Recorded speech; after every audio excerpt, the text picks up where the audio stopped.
Bom, pessoal, bom dia a todos, todas. Falar aqui rapidamente que a eleição em Itu ocorreu na última segunda e terça.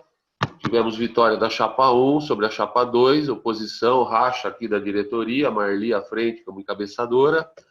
Para agradecer mesmo os que não vieram, os que estavam a distâncias aí pela nossa tranquila eleição. Com desdobramentos aí, mas tudo bem, faz parte do processo. Com relação ao afastamento do Aires, os projetos são importantes aí para o fortalecimento político da federação, da região, enfim. Então, a gente assume aí num período de transição, tentando fazer aí o que for possível aí para solidarizar os companheiros. Vai ser um período eleitoral que vai absorver todo o tempo aí dos dirigentes que têm candidatos em suas cidades. A gente está apoiando o pessoal do PDT em Itu, chance de eleição aí, reeleição do prefeito atual. Então a gente encampou aí o fortalecimento do PDT em Itu, como é a proposta do partido em todo o estado, em todo o país.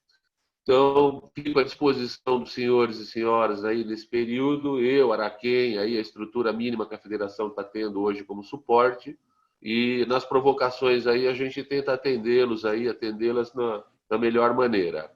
O trabalho de hoje, extremamente importante, o tema, fervendo aí na educação municipal, para os gestores, para os administradores, enfim. Então, acho que a contribuição aí da Sueli, do nosso presidente do Sintramen lá de São Vicente, vai ser extremamente importante para nos nortear aí, dar as informações técnicas, todas as mudanças significativas aí que esse recurso do governo vai trazer aos municípios. Então, fica aí então a abertura da minha parte e agradeço a atenção aí de todos.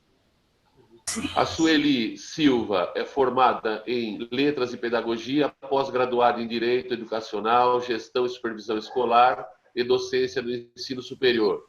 Diretora do CICEMUG, Sindicato de Servidores Municipais de Guaratinguetá.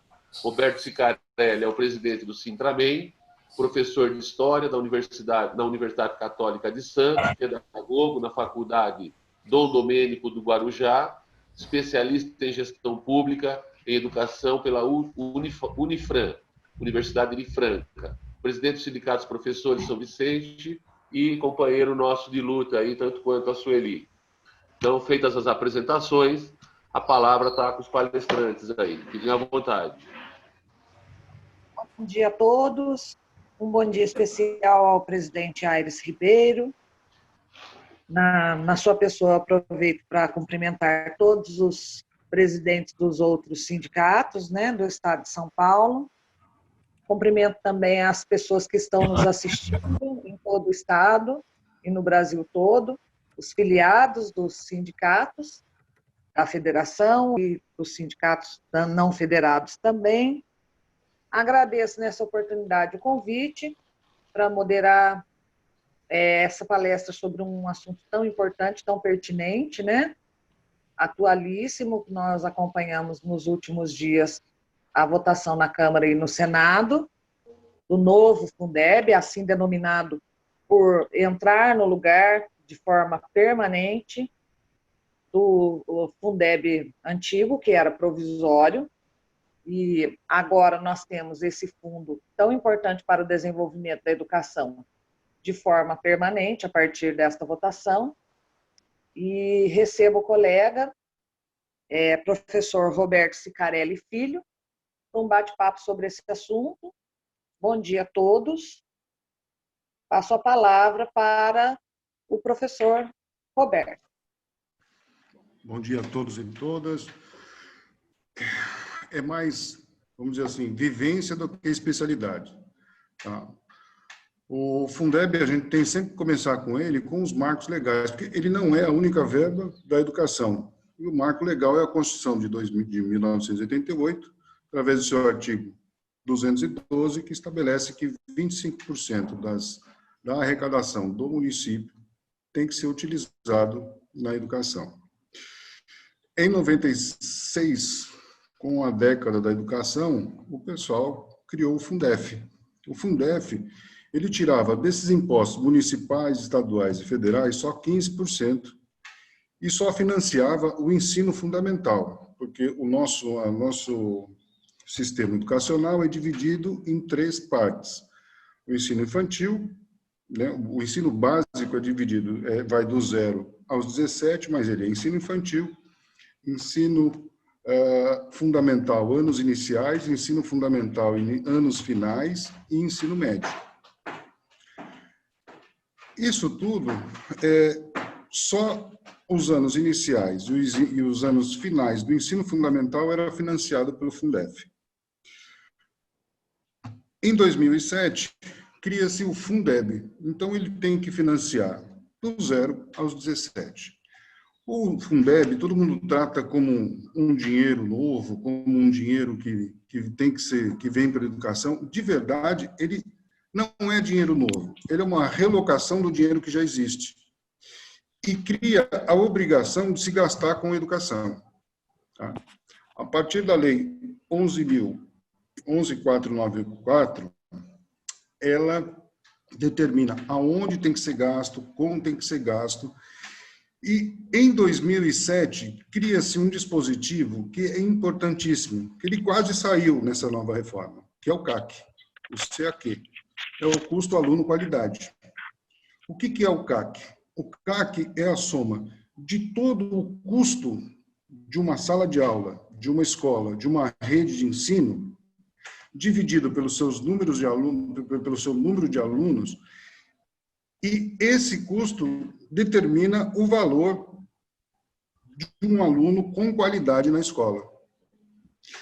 Então, este valor hoje, calculado em cada um dos municípios, ele determina como você vai oferecer a qualidade de ensino para o aluno que está na sua rede.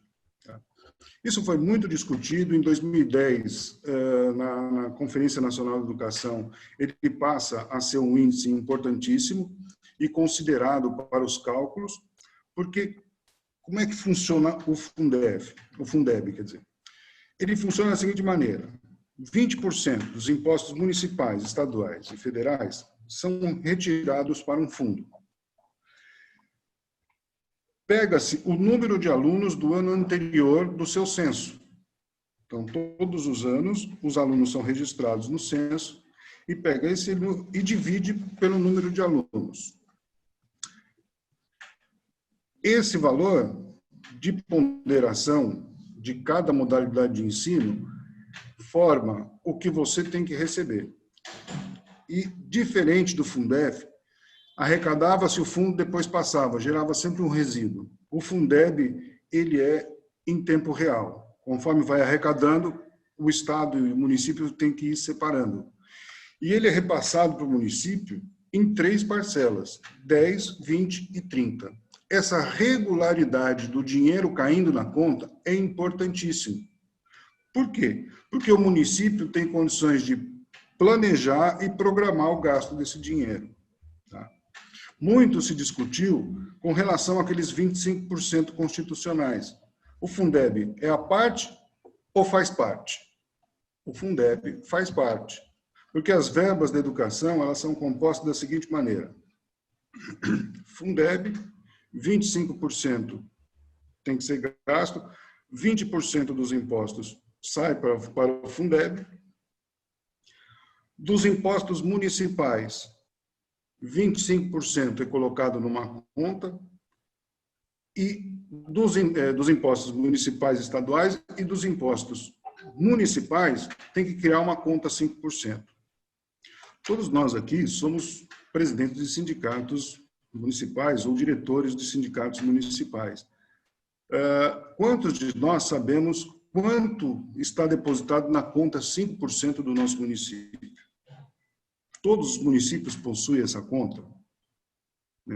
A gente sabe acompanhar os 25% da educação, porque quando sai o relatório final lá do 3º quadrimestre, ou do ano, está lá separadinho, 25,6, 25,7, 25 ou 25 cravado. Se dão as contas no Tribunal de Contas, não passa. Mas, durante o ano, tem que se acompanhar quanto se coloca na conta 5%, quanto tem na conta 25%, porque a soma dessas 3 contas, Fundeb, 25% mais a conta 5%, tem que dar os 25% da arrecadação municipal. Tá? Então, todo esse vamos dizer assim, todo esse sistema de Fundeb passa a criar condições aos municípios de valorizar os seus professores, dar qualidade à sua educação e faz uma diferença enorme. Por quê? Tem município que tem uma arrecadação X, um número de alunos pequeno.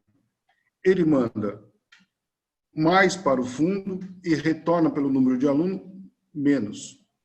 Esses alunos, eles perdem dinheiro? Não, eles, por ter uma arrecadação grande, eles não perdem dinheiro e não deixam de aplicar os 25% na educação, porque é um dispositivo constitucional. Até aí tudo bem, porque é sempre o mesmo dinheiro vindo de formas diferentes para o município. Não se criou dinheiro novo no Fundeb.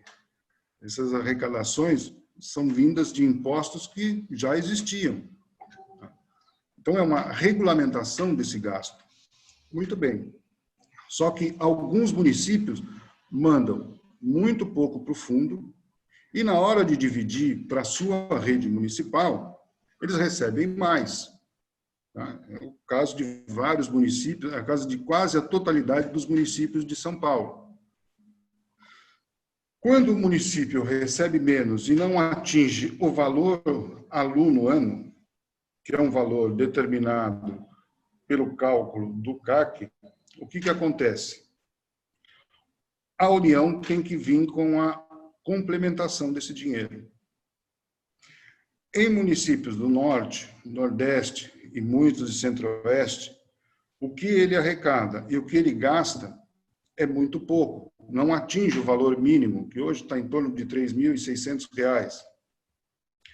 Para atingir esse valor mínimo por aluno, a União tem que complementar até um limite de 10%. Isso vem funcionando no Brasil inteiro. Em termos de Brasil, vem funcionando. Se você deixasse o Fundeb morrer de um dia 31/12, em janeiro tinha muito município brasileiro que não ia começar o ano letivo por falta de dinheiro. Não ia conseguir pagar os professores, não ia conseguir comprar merenda, não ia conseguir o transporte escolar, não ia acontecer a educação em muitos municípios. E aí vem essa batalha, porque há 2 ou 3 anos começa-se a pensar num Fundeb permanente. Esse Fundeb permanente, ele só vai se tornar permanente se colocarmos na Constituição Federal. Então, ela precisava de uma PEC. E aí vários grupos educacionais começam a discutir a transformação do Fundeb em Fundeb permanente. Muito bem. O projeto que vence, ou que é o mais votado, uma votação histórica, onde a totalidade da Câmara e dos senadores, na Câmara com exceção de 7 deputados que votaram contra, numa sessão histórica é aprovado o Fundeb permanente. Algumas alterações. O crescimento em etapas da complementação do dinheiro federal para os municípios. Ela vai sair no espaço de 6 anos, dos atuais 10% para 23%. Este crescimento da complementação da União para estados e municípios é importante porque quando atingir os 100%, essa complementação pode aumentar o valor aluno-ano e atingir a totalidade dos municípios do Brasil. Então, nós vamos ter aí um aumento de dinheiro no valor aluno-ano. Isso é importante. E mais importante ainda é que eles mantiveram o CAC, o custo aluno-qualidade, porque este índice o governo federal queria tirar. Além disso, o governo federal queria reservar 5% desse fundo para o assistencialismo, o que é proibido hoje pela 11494. Tá? O que é o assistencialismo? Tudo que não é educacional é assistencialismo. Odontologia,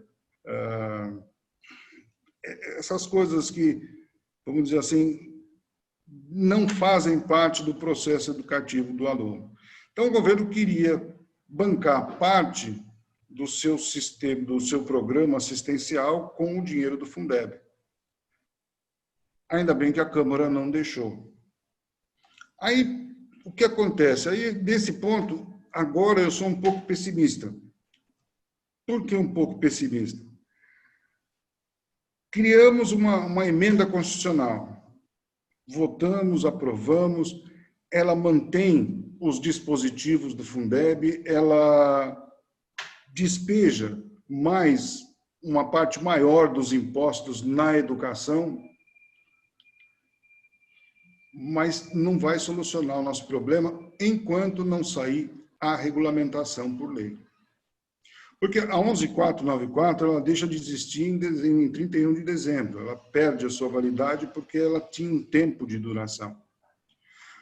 E é justamente a 11.494 que estabelece vamos dizer assim, o índice de ponderação das diversas modalidades de ensino, que é o que determina o custo aluno-ano.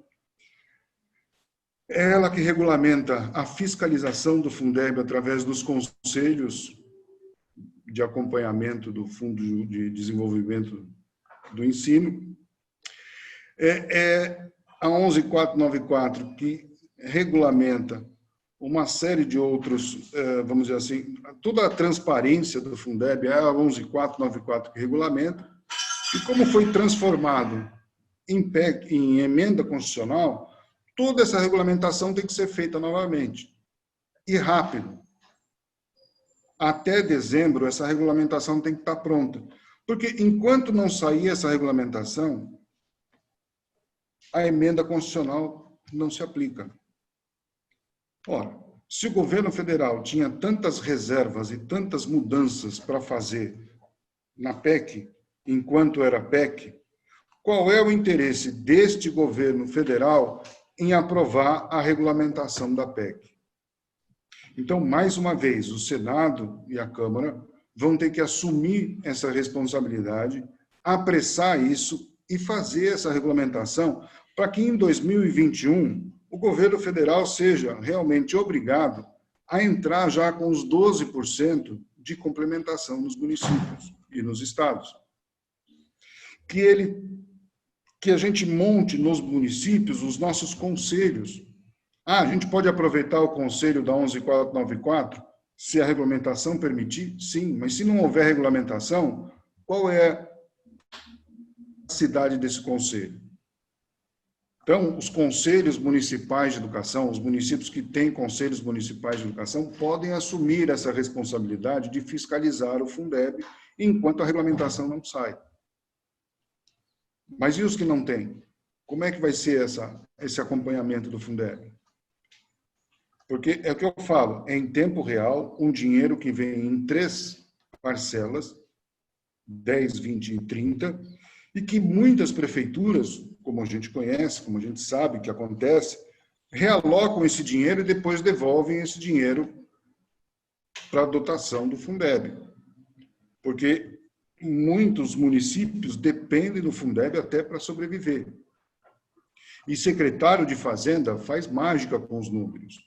Então, todas essas questões têm que ser, o mais rápido possível, regulamentadas no Senado e no Congresso, a lei ser promulgada para que, dia 1º de janeiro de 2021, a PEC, a emenda constitucional, tenha condições de ser aplicada por todos os municípios, estados, e a União cumprir com as suas obrigações de, em 2021, 12,5%.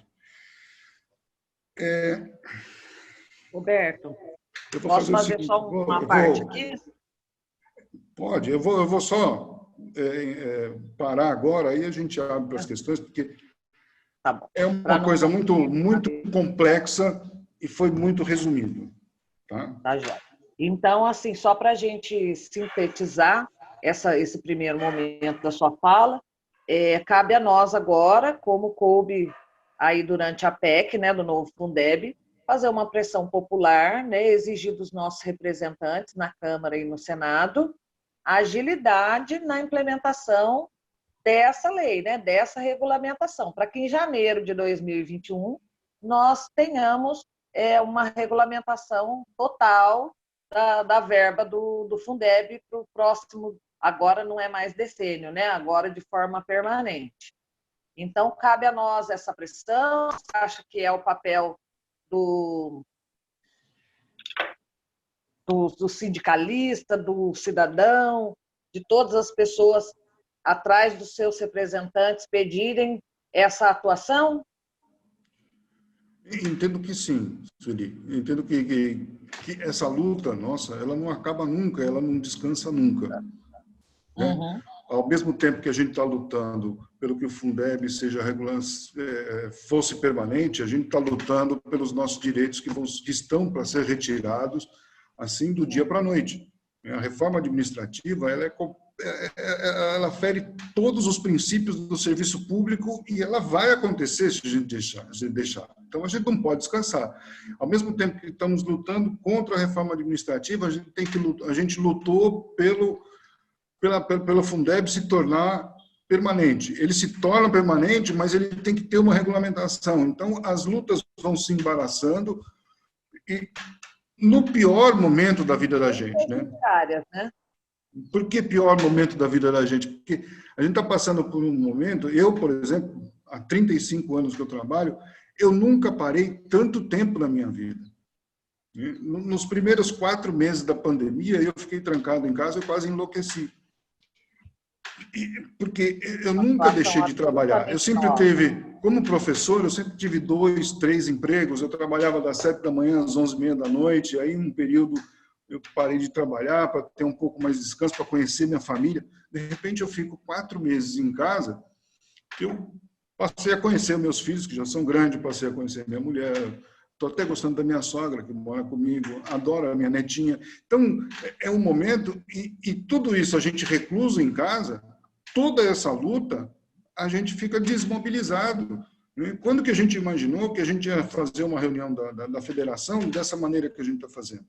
Tanto, né, de não olhar direito no olho das pessoas, de ver as pessoas em quadradinho, né? Tem o problema da conectividade, que nem sempre é tão boa, né? Não acontece. Então, tudo isso, né, parece que está sendo aproveitado para esse governo fazer o diabo com a nossa vida. E a gente tem que estabelecer estratégias que a gente não está conseguindo utilizar esses canais da maneira que elaborem estratégias de luta contra esses absurdos que estão fazendo com o serviço público, de mazelas com a educação, de mazelas com tudo que envolve a nossa vida, né? O discurso ontem... Eu acho que, mais uma vez, o brasileiro vai ter que se reinventar até, né, nesse quesito, que é a busca da garantia dos direitos, né? O brasileiro também terá que se reinventar em como fará isso no momento em que ele não pode ir às ruas, ele não pode aglomerar, né? Ele não pode se unir. Nós vamos ter que achar um novo caminho para que essa união aconteça, para que essa representatividade não deixe de acontecer, de estar à mostra, né? O nosso descontentamento, a nossa oposição às ações do governo, de uma nova forma, né? Dentro desse cenário mundial de pandemia. Nós, municipais, estamos em pleno processo eleitoral e os candidatos a vereador não conseguem conversar com os eleitores. As pessoas, nós vamos ter que chegar até eles que a gente uma nova tem que enfrentar, tem que reinventar, mas a gente está contando que aquele antigo normal volte de uma outra forma, mas a gente precisa do contato. Até as eleições, né? A gente vai ter que achar um outro caminho. Roberto, tem uma outra questão que você falou sobre o antigo Fundef deixar resíduos, que é uma coisa que não acontece no atual Fundeb. Esses resíduos geraram precatórios. Sim. Que eu li durante essa semana que o presidente, inclusive, colocou um veto sobre a distribuição desses precatórios para os professores. Como é que você acha que vai funcionar a questão dos precatórios do Fundef? Então, por exemplo, nos estados, vamos dizer assim, com mais dinheiro, Uhum. E, vamos dizer assim, com uma tecnologia melhor, o resíduo era menor. Né? No Nordeste, que os atrasos eram maiores, os resíduos foram muito maiores. Teve estado do Nordeste que teve 220 milhões de resíduos do Fundeb por 10 anos. Uhum.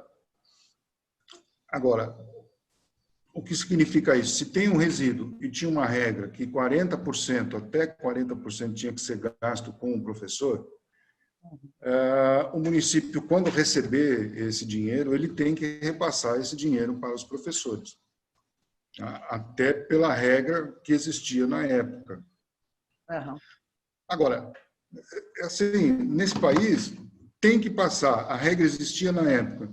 Quando é para o servidor, quando é para o professor, para o enfermeiro, quando é para o servidor público, não acontece. Eles dão sempre um Elas são jeito mudadas ao longo do caminho, né? de segurar, e daqui 60 anos ninguém vai mais existir, aí eles soltam, mas soltam e fica para o Estado. É verdade. Até lidar com a questão dos herdeiros, né? É terrível isso, né? Porque É uma outra questão. porque assim, precatório é uma coisa, por exemplo, é um outro ponto que a gente precisa discutir muito. Né? Por que surge o precatório? O cidadão lá, o servidor público, ele tem um direito. Só surge o precatório ou por erro ou por falha da administração. E não paga esse cara direito. Ele entra com a ação, aí essa ação enrola, passa de um determinado valor, cai no precatório. Caramba, a ação às vezes começa com 2 mil, no precatório está em 100 mil. Vê se paga os 2 mil aqui, isso não existia. Vê se existe precatório da privada. O cara errou o pagamento no mês, no outro mês ele acerta. O cara deixou de pagar um direito, ele ganhou na justiça, o cara vai lá e acerta. Não cai em precatório. É a Então, morosidade do serviço público. é mais uma mazela do servidor público se sujeita Tem que falar com o Roberto da palestra do Fundeb. Né, ter o direito de não receber e fica por elas mesmas. Caramba, recentemente lá em São Vicente fizeram um acordo, se o cara reduzisse até 30%, 40% do valor que ele tem que receber, a prefeitura pagava e eliminava esses precatórios. Teve gente que tinha 500 mil para receber, recebeu 300. Mas o inicial era de 10, 15 mil.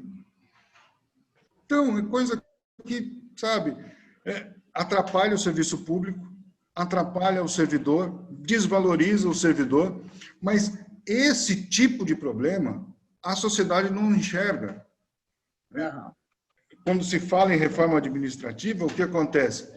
O cara faz um concurso para abrir porta, ele vai abrir e fechar a porta durante 35 anos, porque ele não pode sair daquele cargo, ele não tem para onde ir daquele cargo, e ganhar o mesmo salário a vida inteira. Agora, ele ganha, a partir de um tempo de serviço, uma gratificaçãozinha. Vão tirar. Qual é a motivação que esse cara tem em abrir e fechar a porta a vida inteira? Porque se você entrar numa empresa privada para abrir e fechar a porta, você pode chegar a diretor executivo da empresa. Por mais cursos que esse abridor e fechador de porta do município faça concursado, ele não vai sair de abrir e fechar a porta. Então, são coisas que o serviço público tem em detrimento do serviço privado, e aí vem esse passa que o serviço privado paga menos que o serviço público. Mas nem sempre foi assim. Outra questão. No Fundeb, nós falávamos sempre daquela máxima 60-40, né? 60% para pagamento de professores e 40% para todo o resto. Agora, com o novo Fundeb, esse 60% foi estendido até 70% do total do fundo, né, da verba. Você acha que, a partir desse novo limite, desse novo teto, ocorrerá a tão esperada valorização do magistério em termos de salário? Guaratinguetá, só simplificando, tem o pior salário da nossa região aqui do Vale do Paraíba. Nós ganhamos o valor cru do piso nacional, não temos plano de carreira do magistério em vigência, e então, com esse aumento nesse teto, você acha que essa valorização em dinheiro acontecerá? É assim, a valorização vai acontecer mediante a situação financeira de cada município. Por quê? O Fundeb e todos os demais impostos arrecadados... Depois a gente abre os debates, senão ele não vai conseguir fazer a palestra. E todos os como é que Você se está me diz? ouvindo? Precisa pedir para ele fazer a palestra, depois ela entra fazendo perguntas e debate, entendeu? Mas Mara, primeiro ele tem que fazer a palestra. O Araquém, já cadê o fiz, Araquém? Mara, já fiz, Mara. Tá no áudio, tá no áudio. Nós já abrimos, Mara. É assim, peraí, voltando. Deixa eu só explicar para a Mara que quem abriu esse momento para perguntas foi o palestrante. Por Sim, isso Mara, elas já abri. ficaram nesse momento. Tá? Porque é assim, Sueli, hoje é 60%, 40% por manutenção e desenvolvimento do ensino. 60% um mínimo que pode ser gasto com educação. Então, você pode gastar de 60% a 100% com o Fundeb. Eu tive momentos aqui no município em que nós gastamos 110% do Fundeb com salário, porque houve um desequilíbrio financeiro do município e só o dinheiro do Fundeb é que garantia os salários. Tanto que todos os outros servidores tiveram um atraso de 10, 15 dias nos seus pagamentos e a educação não teve atraso de nenhum dia. Por quê? É um dinheiro vinculado que pode ser, em momentos de crise, utilizados os 100% para pagar o professor e foi utilizado. Agora, o que eu quero que se entenda é o seguinte, não adianta aumentar o valor mínimo para 60%, para 70%, porque essa valorização ela fica amarrada pela lei de responsabilidade fiscal. Desvincular, né? Em 2010, na Conferência Nacional de Educação, lá em Brasília, tinha um projeto de desvinculação, porque a educação é responsável, ela tem que ser gasta com a educação 1/4 do orçamento municipal. Se a gente conseguisse a desvinculação da lei de responsabilidade fiscal, esse dinheiro poderia ser melhor distribuído entre desenvolvimento do ensino e valorização do magistério. Mas não é desvinculado. Então, não adianta eu ter 30 milhões para pagar o professor se eu só posso gastar pela lei de responsabilidade fiscal 20 milhões. O que vai acontecer? Quando foi criado o Fundeb, não era para pagar salário, era para valorizar o professor. Então, o que se pensou naquela época? Eu pago com o dinheiro da educação os professores e quando eu receber o fundo, eu dou um plus a mais para o professor. Era isso que se pensava naquela época.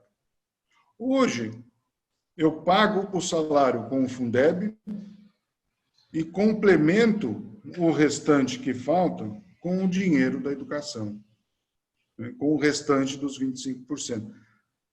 Então, se não se criar um dinheiro novo para a educação, porque o Plano Nacional de Educação determina que, ao longo dos anos, aí de 10 anos, você chegue a 10% do PIB.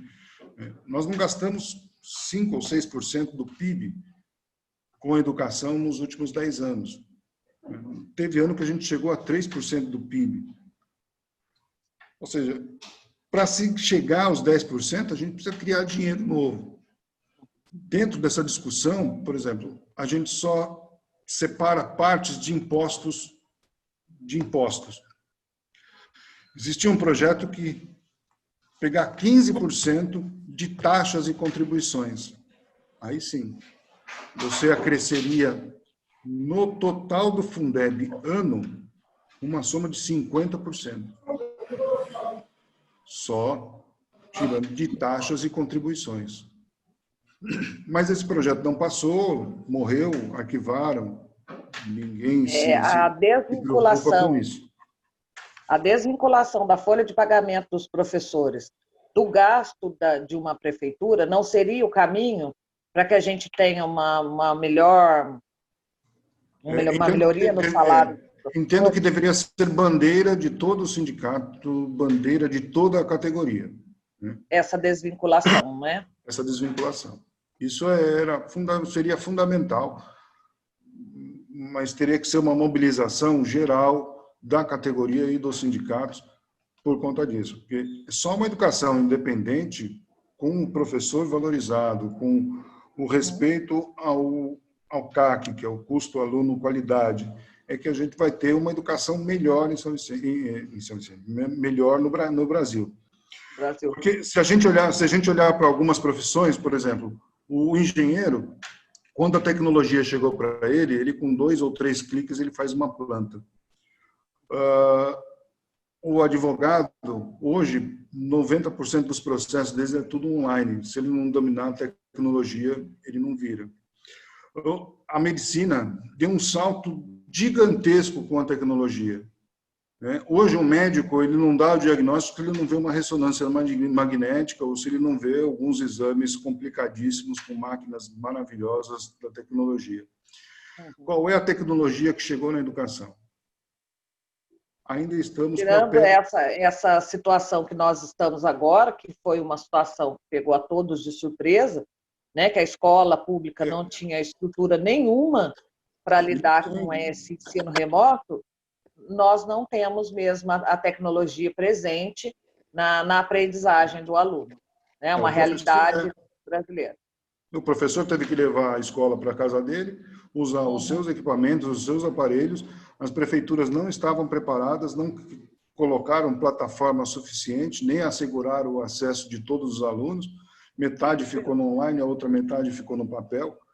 Ou seja, a educação não teve ainda um avanço tecnológico, porque isso custa caro, né? A medicina encareceu justamente por causa da tecnologia. As construções encareceram porque tem que ter uso da tecnologia.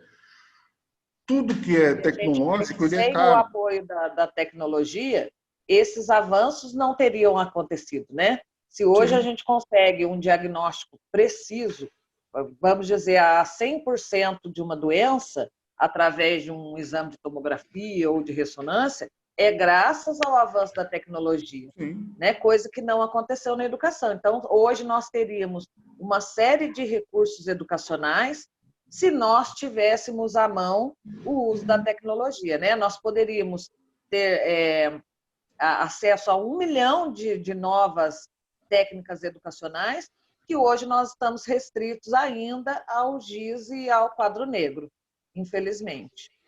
Pedra e parede, como eu falo. Pedra e parede, bem por aí mesmo.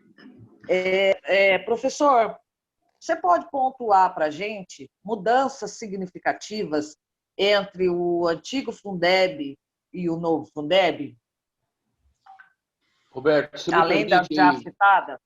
Você me permite aí uma intervenção aí, Roberto, Sueli, aproveitando a deixa da Sueli? As pessoas que quiserem fazer uso aí das perguntas, tá, por favor, é o TED que está controlando. Eu gostaria que viesse à tona aí com a proposta da Sueli, Roberto, a questão de que se os sindicatos, por natureza representativa dos servidores da educação, não só de professores, teriam cadeira, de fato, no Conselho ou tem que negociar, é uma questão do Conselho do Fundeb. Gostaria que abordasse um pouco também que a verba não é mais só para profissionais do magistério, para os apoios, servente, pessoal da rede de apoio. Acredito que isso seja uma novidade importante, porque havia essa divisão, né? Professor fazia parte e apoio fora. E, para finalizar, aqui em Itu não se pratica distribuição de sobra de Fundeb, nunca se praticou, sempre a folha do magistério era superior ao repasse. Então, são 3 tópicos aí que eu gostaria que fossem discorridos aí. Obrigado. Então, é aquilo que eu falei do início, né? Sem a regulamentação da PEC, a gente pode comentar só a 11494. A 11494 ela tinha dispositivos que praticamente poucos municípios utilizavam. Um deles, por exemplo, você pode gastar 95% durante o ano do Fundeb e 5% você pode gastar até março. Então, seria uma sobra de Fundeb. Desses 5%, você pode criar bônus, abono, 14º, tá? Mas a administração tem que fazer sobrar esses 5%. E, às vezes, não há interesse do administrador em fazer sobrar. Eles gastam, prestam as contas, os 100% e pronto. Mas existe essa possibilidade, na 11.494, desses 5% ser gasto até março. O bônus do Estado é pago com esses 5%. Né? Em março, todo dia 31 de março, o Estado solta o bônus. Esse ano não soltou, mas eles soltam um bônus onde existem 33 itens subjetivos que nem todos dominam quais são esses itens que estabelecem quem e quanto vai receber cada professor e até mesmo cada funcionário.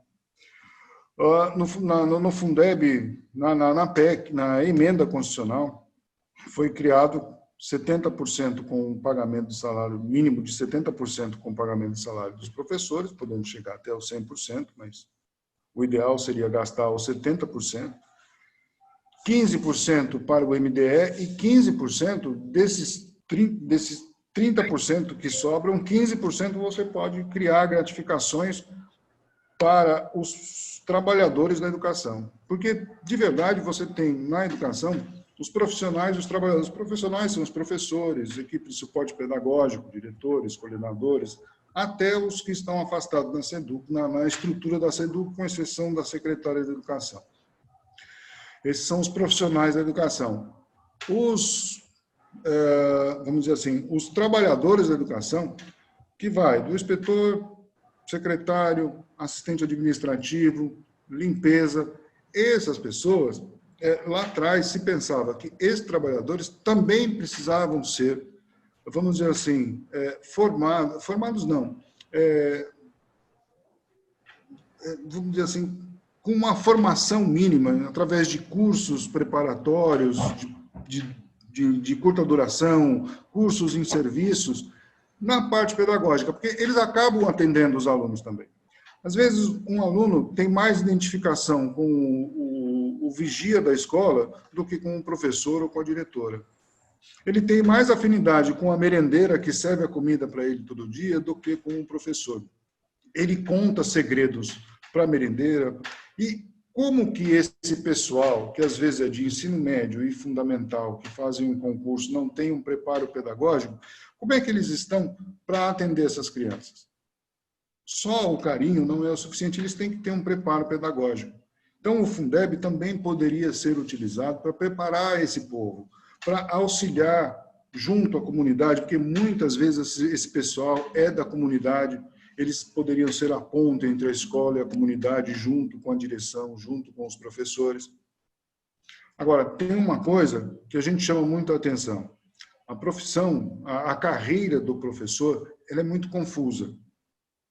Você tem jornadas de trabalho, você tem carga suplementar, você tem carga excedente, você tem hora relógio, hora aula, você tem HTPC. Tudo isso é um monte de coisa criado que o essencial se perdeu, que é o professor ficar o maior tempo possível numa única escola. Para ele criar vínculo com os alunos, para ele criar vínculo com a comunidade. E nem sempre os professores têm essa oportunidade, porque todos os anos eles passam por um processo de atribuição que pode tirar, que pode movimentar ele de um lugar para outro. Porque a escola é montada pela demanda e não pelo professor. Então, isso determina uma qualidade, uma profissão de insegurança junto aos professores. Porque este ano ele está nessa escola, no ano que vem ele está na outra, no ano que vem ele está na outra. Aí, dali 10 anos de carreira no mesmo município, é que ele vai fixar uma sede. Aí, quando ele fixa a sede, ele fica 2, 3, 4 anos, aí fecha uma sala, ele tem que sair para outra escola. É assim que é a carreira do magistério.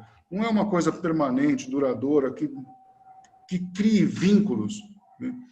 Só para ilustrar isso, eu trabalho numa escola em Cubatão que ela foi formada há pouco tempo e com alunos de outra escola.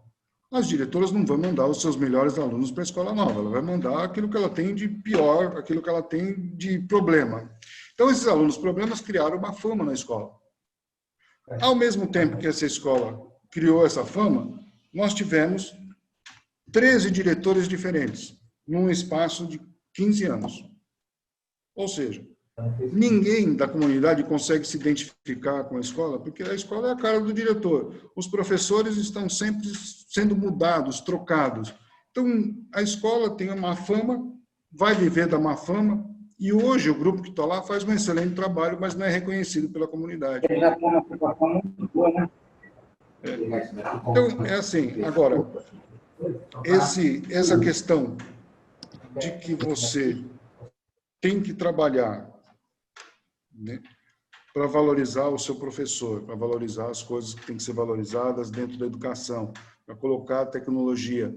O Fundeb poderia ajudar? Poderia, deveria ajudar. Agora, nós temos problemas muito graves com o acompanhamento, que aí a gente fala, dentro dos conselhos que o Leme colocou, houve algumas alterações na 11.494 em que determina que o sindicato organize e faça a eleição para o representante dos professores e dos funcionários e da equipe de suporte pedagógico. Então, o sindicato faz a elaboração, a eleição. O diretor do sindicato pode concorrer? Pode. Então, é uma forma. Porque no Fundef era indicado, o sindicato ia lá e indicava. Mas quem organiza a eleição agora, com essas alterações que houve em 2015, 2016, o sindicato é que organiza as eleições. O meu sindicato... Deixa a gente só pontuar. Essas eleições a que você se refere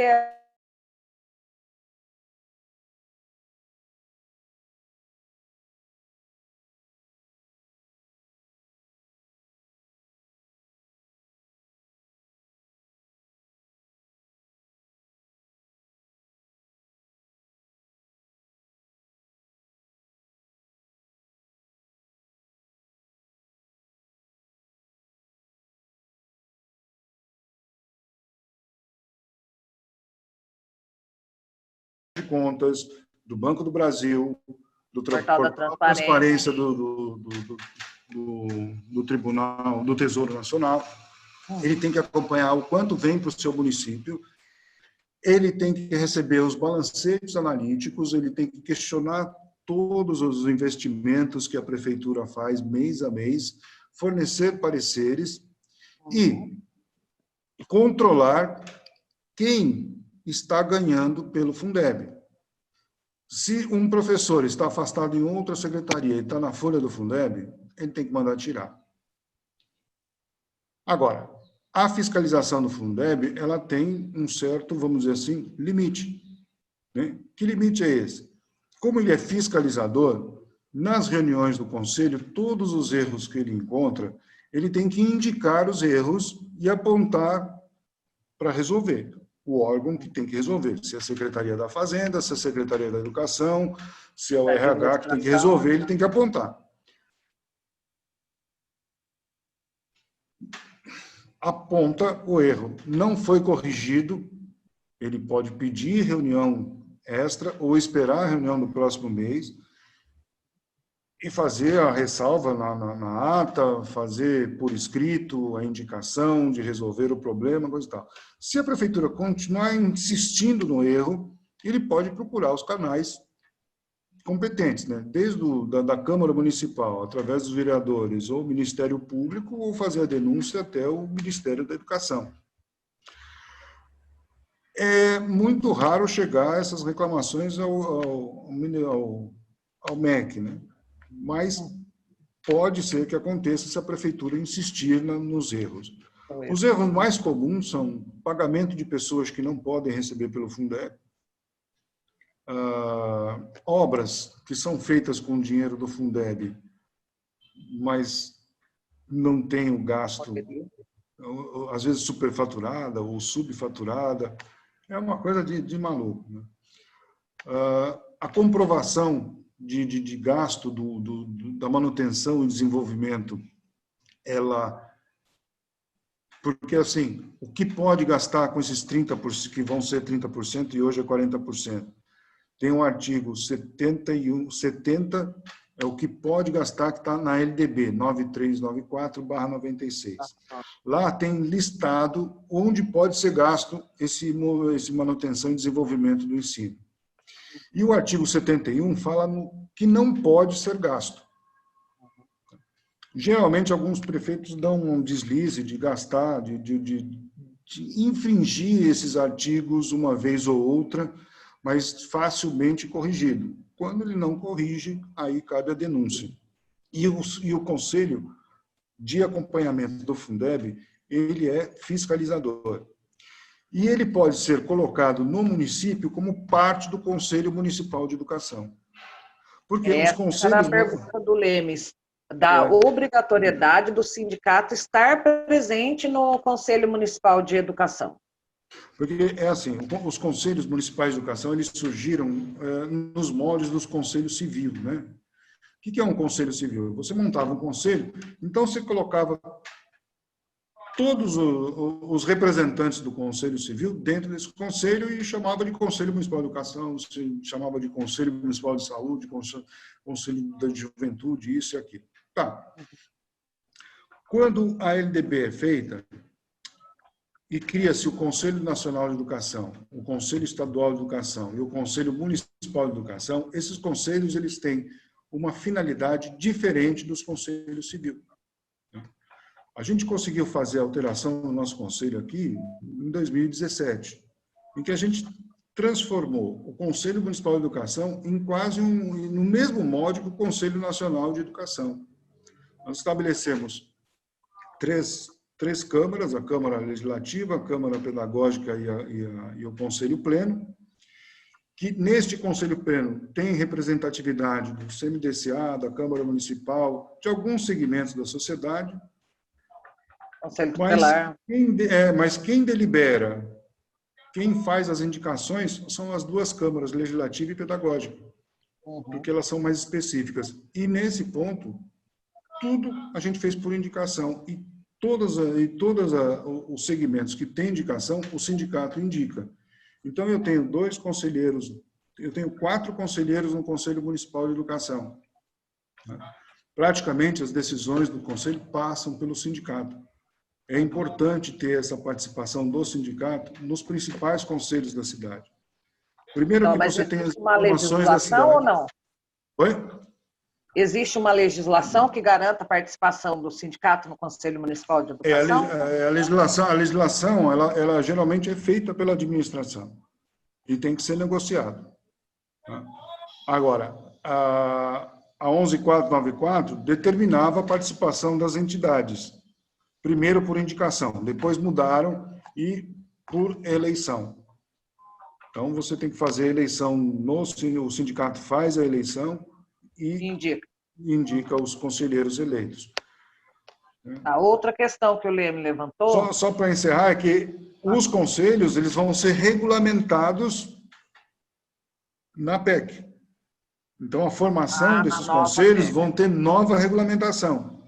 Sim. A própria PEC diz que até lá os conselhos de acompanhamento ou o Conselho Municipal assumem a responsabilidade de fiscalização, porque não pode deixar de ter fiscalização dentro desses conselhos. Esse dinheiro tem que ser fiscalizado o tempo todo.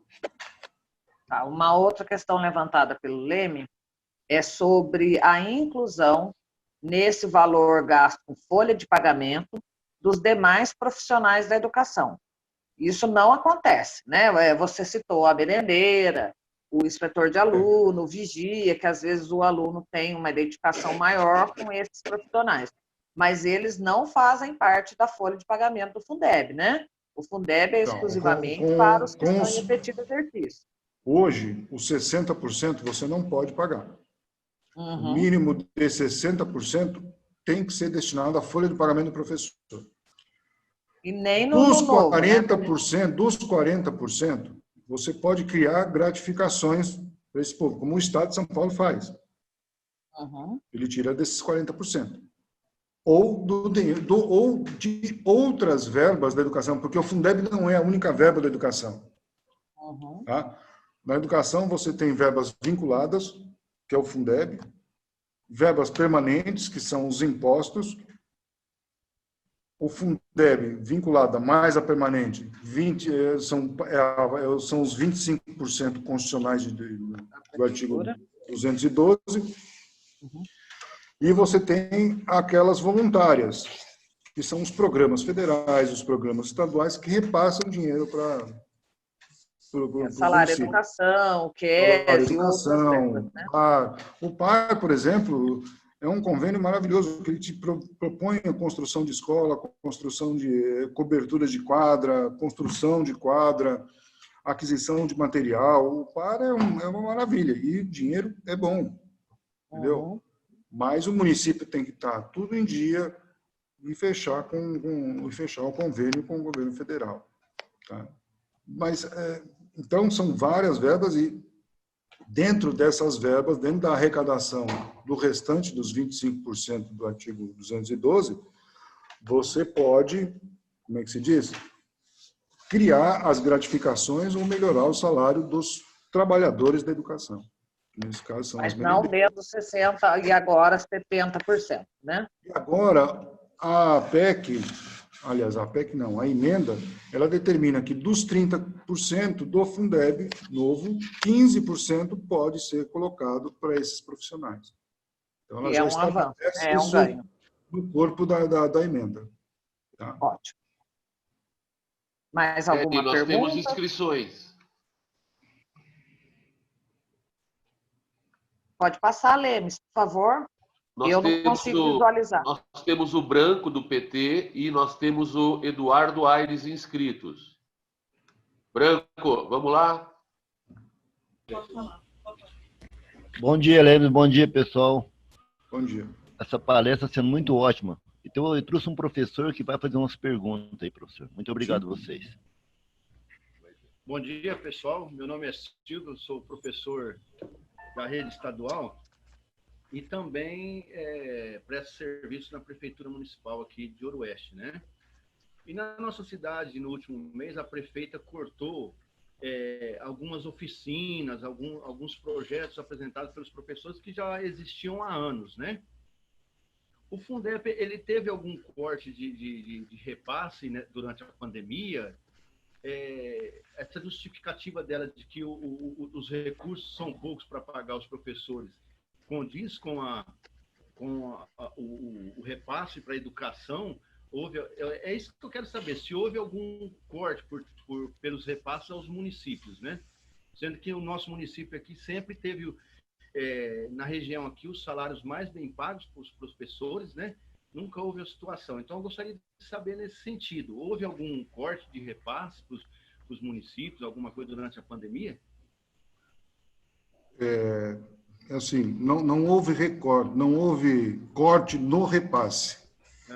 O que houve foi o seguinte: como o fundo é constituído de parte de arrecadação de impostos federais, estaduais e municipais, e durante a pandemia houve uma redução nos impostos, por exemplo, 20% do IPTU da cidade vai para o fundo e retorna pelo número de alunos.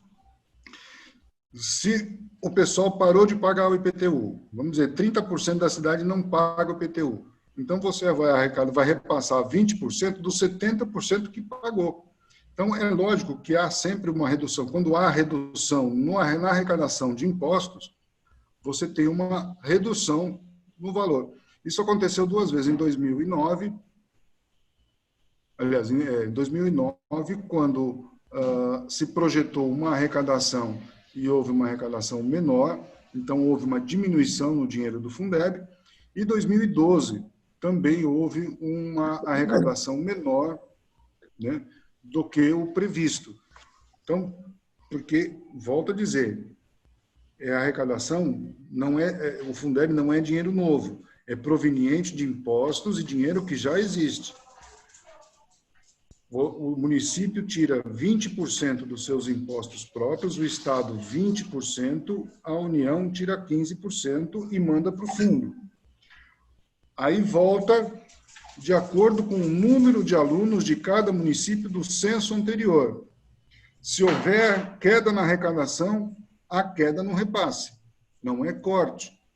Então, o Fundeb, a gente acompanhou aqui no município durante a pandemia, houve sim uma queda, teve o mês de maio, por exemplo, nos primeiros 10 dias, em maio a gente tem uma arrecadação sempre em torno de 4, 5, 6 milhões, foram 2,5 milhões nos primeiros 10 dias de maio. Então, há como acompanhar isso através do Portal de Transparência da Cidade, do Tribunal de Contas, do Banco do Brasil, porque a conta do Fundeb cai direto na conta do Brasil, lá você vai ver o dinheiro que está na conta do Brasil. O Tribunal de Contas solta os relatórios bimestrais e quadrimestrais, trimestrais, para a gente acompanhar. E o site do Tesouro Nacional, de 2016 para cá, ele anda meio preguiçoso. Mas até 2016, você conseguia acompanhar o que estava caindo a cada 10 dias, o que caía no seu município, você conseguia acompanhar quase que em tempo real. Hoje, essa transparência não está muito transparente, mas, mesmo assim, pelo Tribunal de Contas e pelo site do Banco do Brasil, dá para você acompanhar o quanto está vindo de Fundeb. Agora, que a pandemia derrubou a arrecadação de todos os impostos, isso é inegável. Fechar algumas oficinas, alguns programas, alguns projetos, isso é sempre uma prerrogativa da administração. Por quê? O que ela não pode é, no meio do ano, fechar uma sala de aula dizendo que não tem aluno. Se o aluno está lá, ela não pode fechar. Atribuir de forma errada, vamos dizer assim, atribuir as aulas no meio do ano, sempre tem um período de atribuição, isso é determinado por lei. Essas leis, elas podem, se elas forem confusas, elas podem ser construídas pelo sindicato. É que a participação, né, da categoria, como servidor público, não é só o professor, a participação no sindicato ela é muito pequena, ela tem que aumentar, a gente tem que desconstruir o que desconstruíram da gente. Né? Nos últimos anos, sempre falaram, o sindicalista é vagabundo, todo mundo acreditou. O sindicalista só quer o dinheiro da contribuição sindical, todo mundo acreditou. Os nossos sindicatos, eles vão continuar existindo, mas para ele ter força, ele precisa mudar vamos dizer assim, essa desconstrução, essa marca que colocaram na cabeça da gente. Todo sindicalista é vagabundo. Não é. A gente trabalha o tempo todo, a gente está estudando o tempo todo, a gente está brigando o tempo todo. Agora, as pessoas, pelo seu individualismo, querem sempre que a solução venha de alguém, não ele lutar pela solução. A gente precisa reensinar o servidor público a lutar pelos seus direitos. Talvez essa reforma administrativa sirva para isso. Mas voltando à questão de queda na arrecadação, o Fundeb só é afetado por queda de arrecadação de impostos. Como durante a pandemia nós tivemos uma queda brutal, o socorro do governo federal só veio no dia 9 de junho, ele devia ter vindo no começo de maio, ele só veio no dia 9 de junho. O socorro não foi o suficiente para consertar o rombo de todos os municípios. A última parcela deve vir agora em outubro, acho que o restante só vem o ano que vem, não lembro direito a lei, mas, ou seja, não é o suficiente para cobrir os rombos. E, como já falamos, como a gente já prevê, né? Vamos dizer que em dezembro, janeiro ou fevereiro sai a vacina, a gente consiga voltar a um presencial. a crise econômica vai ser maior. A crise econômica vai afetar bastante. 2021 não será um ano bom. Se a pandemia persistir e esse vai e volta do presencial continuar, nós vamos ter uma crise cada vez maior. Mas nós vamos continuar, vamos dizer assim, produzindo aquilo que nos cabe dentro da sociedade, que é o serviço público. Agora, a parte dos empresários, eles não têm que fazer, então eles vão ter que abrir mão do lucro deles, mas eu acho que eles não vão fazer isso, não. Mas, professor, só para concluir, você está me ouvindo, né? Sim.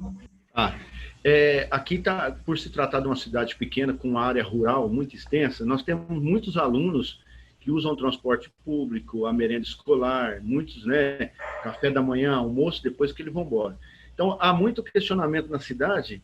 Se não há esse transporte, o gasto com o funcionário que vai buscar, o combustível e tal, quer dizer, por isso que a questão levantou-se no município, por que então tirou salas de aulas, né, programas ali que eram oferecidos, mas por outro lado não precisa do transporte porque as crianças do sítio não estão vindo.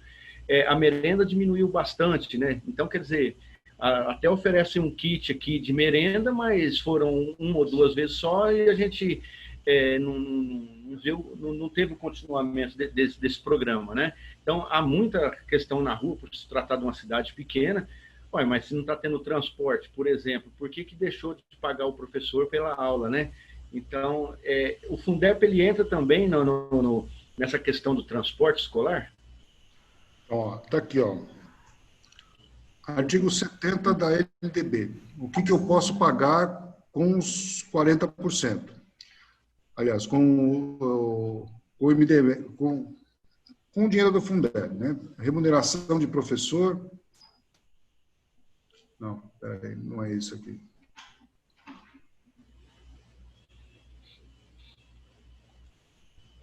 Só um minutinho. Não diz de onde vem o dinheiro do transporte. Pequeno cultor também, que dá aula. Qual é dos professores aí, velho? Oficinas que eu falei para ele. Oficina que vocês falam? Vai ter outro nome, né? Tem outro nome. Mas eu conheci como oficinas. Então, aqui está. O que pode e o que não pode. Então, está lá. Remuneração, o artigo 70. Remuneração de pessoal que não é professor. Que é o pessoal que está na SEDUC, afastado dentro do ensino básico. Todos que estão no ensino básico eu posso pagar. Formação de professores e demais servidores. Construção de reformas e manutenção. Aquisição de equipamentos e materiais. Transporte escolar. Aquisição de produtos e materiais pedagógicos. Aquisição de livros, jogos e brinquedos pedagógicos. Levantamento estatístico, se o foco for educação. Às vezes o secretário quer fazer uma pesquisa, o prefeito quer fazer uma pesquisa, usa o dinheiro da educação para fazer a pesquisa na cidade inteira, mas não tem nada de foco na educação, tem que ser foco na educação. Tá? Aquisição de veículos para a educação e realização de atividades meio. O que não pode? Remuneração de pessoal em desvio de função. Remuneração de pessoal de outras áreas. Programas médico-odontológicos. Programas psicoterápicos e assistência social. Programas de alimentação escolar. Se a prefeitura usar dinheiro para o programa de merenda, está errado, porque a merenda tem verba própria. Tá? Subvenção à instituição pública ou privada. Formação de pessoal de outras áreas, levantamento estatístico que se o foco não for educação, obras de infraestrutura. No começo, lá atrás, tinha muito prefeito que construía escola e asfaltava o entorno e dizia que era gasto com educação. Não pode. Transporte escolar do ensino superior. Os ônibus escolares que vão levar à noite os estudantes para a faculdade, para outra cidade, não pode. Tá? É só para aluno do ensino básico. O ensino básico é do 0 aos 17. Se for com transporte para outro tipo de aluno, não pode. Daí a importância da fiscalização. Garantir que esse dinheiro seja gasto aonde ele tem que ser gasto. Tá? Então, se alguém tiver alguma dúvida, a LDB 9394 de 1996, artigo 70 e 71, lá tem descrito direitinho o que pode e o que não pode gastar com o dinheiro do Fundeb. Você pode repetir para mim, por favor? Lei 9394 de 96, artigos 70 e 71. Ok, muito obrigado. Eduardo Aires.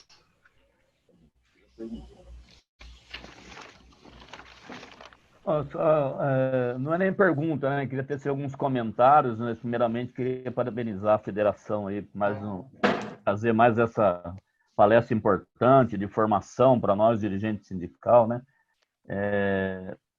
Parabenizar aí o Roberto Cicarelli pela brilhante explanação, a professora Sueli, né? Que também é conhecedora aí do assunto Fundeb, da educação, né? E eu queria fazer alguns comentários no sentido de que o governo federal, esse atual agora, o que acontece? Ele tentou, né, o professor já explicou, né, ainda bem que o Congresso reverteu e a gente teve um avanço no Fundeb, que virou permanente agora, mas o governo federal em si, ele queria um outro caminho, né? Com o intuito disso, de sucatear cada vez mais o serviço público, e a educação está nesse bolo aí, com o intuito de ir privatizando as coisas e acabando com o serviço público, acabando com todo o serviço público, principalmente com a educação. Né? Aqui na nossa cidade, por exemplo, o prefeito aqui trabalha muito isso, já terceirizou transporte escolar, já terceirizou limpeza na educação, a gente entrou na justiça, perdemos 2 ações, a Justiça do Trabalho entendeu que ele podia terceirizar, enfim. E também ficar atento também na questão, como nós estamos no ano eleitoral, e quais candidatos nós vamos apoiar, né?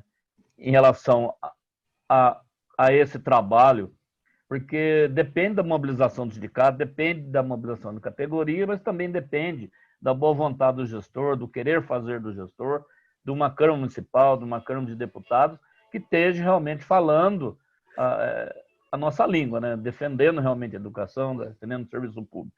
Então, a gente precisa ficar atento aí em que caminho nós vamos tomar, quais os candidatos nós vamos apoiar, para depois nós não revivermos novamente esses mesmos problemas que vivemos há tanto tempo aí, os professores. Eu não sou professor, mas né, o sindicato aqui tem um apoio muito grande da educação, né? Por incrível que pareça, os colegas aí sindicatos, os outros sindicatos me dizem que a educação é a oposição ao sindicato deles. Aqui em Guaratinguetá é o contrário, né? A gente tem um apoio enorme da educação. E dos conselhos, também depende de lei municipal. Por exemplo, aqui o sindicato tinha uma participação no Conselho Municipal de Educação, e então, eu errei quando a gente conseguiu fazer alguns enfrentamentos com a prefeitura, o prefeito foi lá e mudou a lei municipal. Hoje, de quarta nós não para temos mais sexta, com possibilidade de avaliar a possibilidade de pagamento de salário no dia do Conselho 30. do Fundeb, nós sempre fizemos uma eleição, indicamos os 3/11, a gente retorna as atividades para os Por outro lado, a gente essenciais. recebia, eu cobrava, enquanto presidente do sindicato, informações dos conselheiros nessas denúncias da qual o professor citou, e a secretária atual foi lá e cooptou uma das nossas conselheiras, botou ela de presidente do Conselho do Fundeb e pronto, acabou, não chegou mais informação para nós. Né? Então nós temos toda essa luta, né, essa gama de problemas que nós temos que enfrentar, né? E aí nós dependemos da categoria participar, do sindicato atuar e também dos legisladores, né? Para que a gente possa, esse conjunto, batalhar para que um dia realmente aconteça isso que o professor falou, né?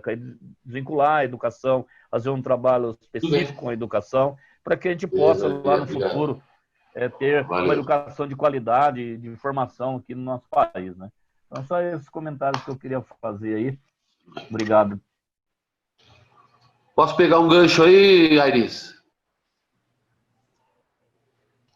O Roberto, pessoal, o Roberto falou aí da questão, né, do projeto ter sido absorvido aí quase que integralmente aí pela Câmara e pelo Senado. Eu vi aí a votação do Fundeb, Roberto, demais aí da sala, e ali ficou demonstrado através da professora Dorinha aí, que foi a porta-voz do projeto substitutivo ao do Bozo, que era totalmente diferente do que foi aprovado, e ela valorizou e disse no relato dela que as entidades representativas dos professores foi o fiel da balança para que os parlamentares entendessem a seriedade e a complexidade do que estava sendo votado. Então, mais uma vez, demonstra a influência das entidades organizadas que sabem o que querem para os seus representados e, de fato, sensibilizou aí a Câmara e o Senado e saiu esse projeto nesse formato. Uma demonstração aí de que a gente está anos-luz disso quando a nossa pauta de servidor municipal vai para as casas e a gente toma um cacete sem dó, né? Então, isso demonstra aí que a gente precisa melhorar em muito as nossas ações, as nossas representações nas câmaras municipais, federais, estaduais, para que a gente tenha voz. Só essa observação que eu faço aí num gancho do Aires aí. Ok, pessoal? Só para complementar, a dificuldade disso, por exemplo, a Dorinha, eu ouvi essa fala da Dorinha, ela falou que foi fundamental as entidades representativas dos professores. Aqui em São Vicente, o que a gente fez? A gente colocou os e-mails dos deputados à disposição de todos os professores, a gente colocou uma campanha contra a proposta do governo nas redes sociais, no Facebook, no WhatsApp. A gente criou um grupo de WhatsApp que é direto com o servidor. É um grupo que ele não pode comentar, ele só recebe notícia. A gente bombardeou do Fundeb. Agora, se fosse em tempos normais, a gente pegava aqui 300, 400 professores, colocava 5, 6 ônibus e mandava para Brasília para fazer pressão lá. Ora, a entidade participou da pressão. Só mandar e-mail, fazer campanha em rede social, fazer campanha pelo WhatsApp, é o suficiente para pressionar esses caras? Está sendo o suficiente? Essa que é a nossa grande dúvida. A gente está fazendo, mas não está tendo o retorno desse trabalho. Porque quando é presencial, você lotou a Paulista. Pô, você lotou a Paulista, você tem o retorno imediato. Na rede social, você não tem retorno. E aí você começa a entrar em desespero, né? Então é isso. Mas eu acho que funciona. E tem que continuar pressionando agora para sair a regulamentação o mais rápido possível.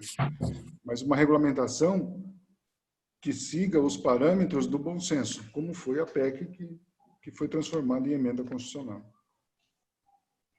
Pessoal, temos mais alguém inscrito aqui no chat e não tem mais ninguém.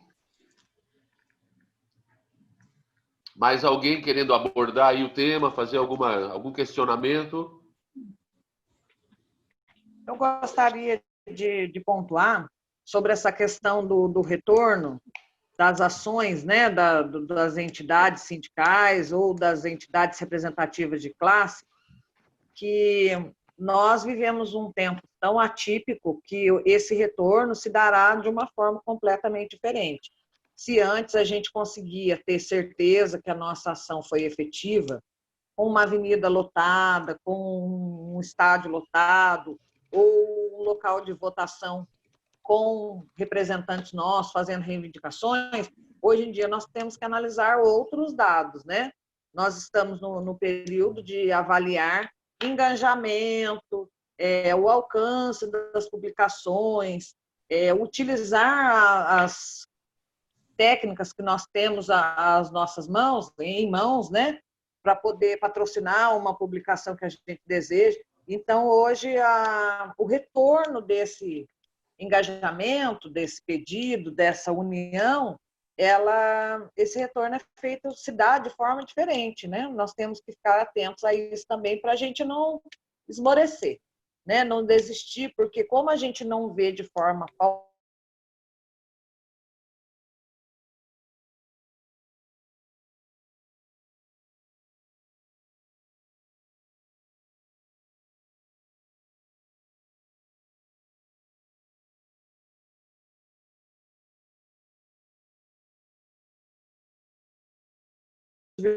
virtuais.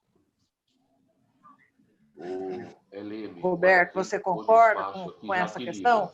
Que o retorno vai ser virtual agora? Graças a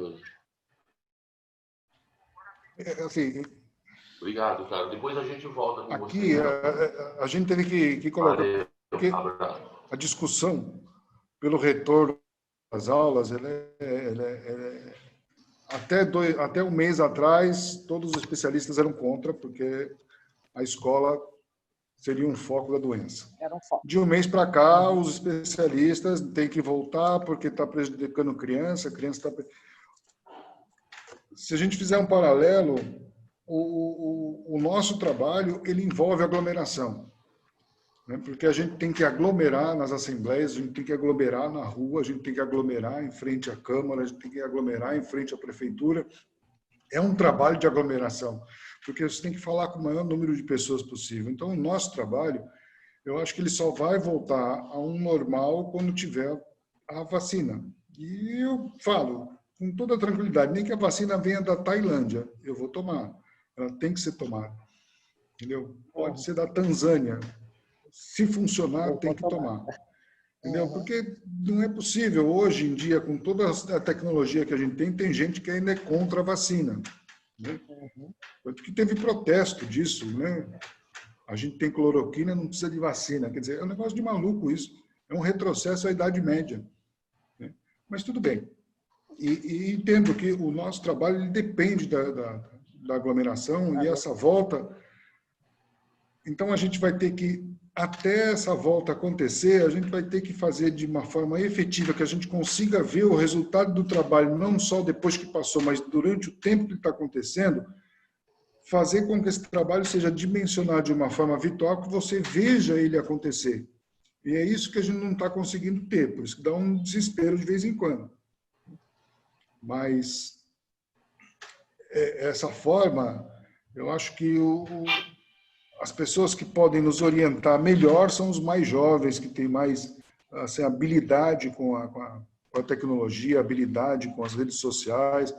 Acho que a gente vai ter que trazer essas pessoas e orientar a gente para a gente fazer, para continuar, pelo menos, tendo efetividade no trabalho. Essa é a questão da PEC, de ter essa mobilização dentro do Congresso, de todo mundo, quase todo mundo votar a favor, de só 7 votarem contra. Não foi resultado da pressão que eles sofreram pelas mídias sociais. Então, esse trabalho ele funciona, mas como fazê-lo com efetividade, como mensurá-lo durante o processo? É essa a nossa dificuldade de a gente se ajeitar a esse novo normal até que a vacina chegue. Lemes, mais alguma colocação? O Ted pediu a inscrição, Ted... Eu pedi só para congratular ao palestrante, a Sueli e os demais participantes desse grupo e dizer o seguinte, infelizmente, o servidor público, seja ele do segmento da educação, da guarda municipal, de qualquer segmento, eles têm um defeito gravíssimo. Por quê? Porque eles pensam no meu umbigo, o meu problema. E o meu problema não resolve isso, gente. Nós temos que aprender, não existe estatuto de A, estatuto de B, principalmente, existe estatuto do servidor, que o segmento seria o quê? Segmento de professor, segmento de guarda, segmento de motorista, no geral.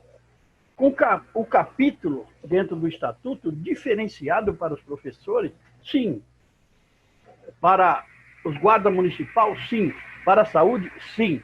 Então, quando a gente divide o servidor, a gente começa a nos dividir.